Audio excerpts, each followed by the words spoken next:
something that has been an amazement to me.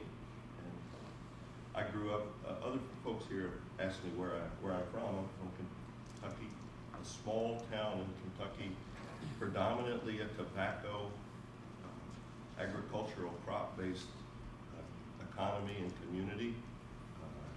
So not a lot of highly educated people. I grew up working on my grandfather's farm,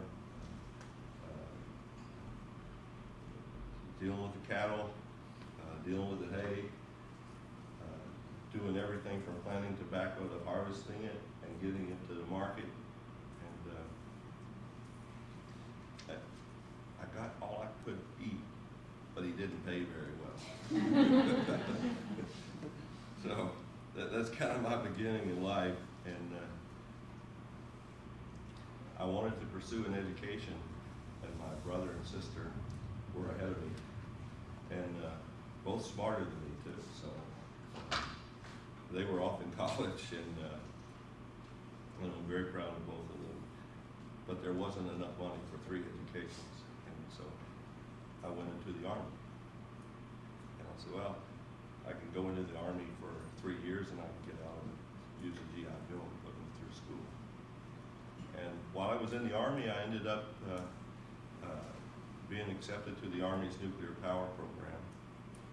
And I had to re-enlist for a number of years because you had to, after they send you to school for 2 years to go through the nuclear power program, you have to give them a certain amount of time back. So I ended up spending a total of 9 years in the military. But it introduced me to technology, to education, and while I was in the Army, I finished my education degree in mathematics at the State University of New York in Albany. Sometimes driving a round trip over the weekend, driving to Albany, going to class, staying overnight, and driving home, just so I could get finished. So it wasn't a straightforward path for me. It took me 10 years at night to finish school. So folks that did it straight through or went back and did it straight through, I have the greatest admiration for you because it just seems like it'll never get done. But anyway.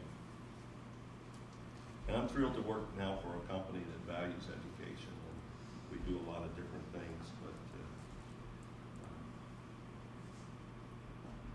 we mostly focus on STEM. Tiffany, where did Tiffany go? I called her.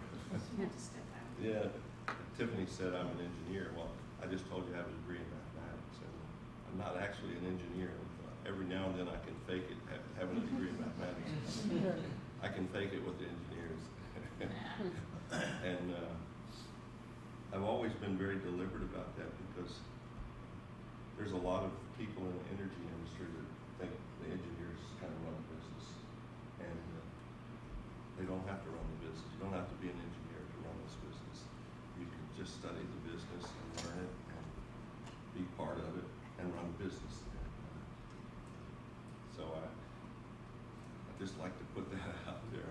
I have the highest regard for the engineers because I look at the work some of them do and I'm thinking, well,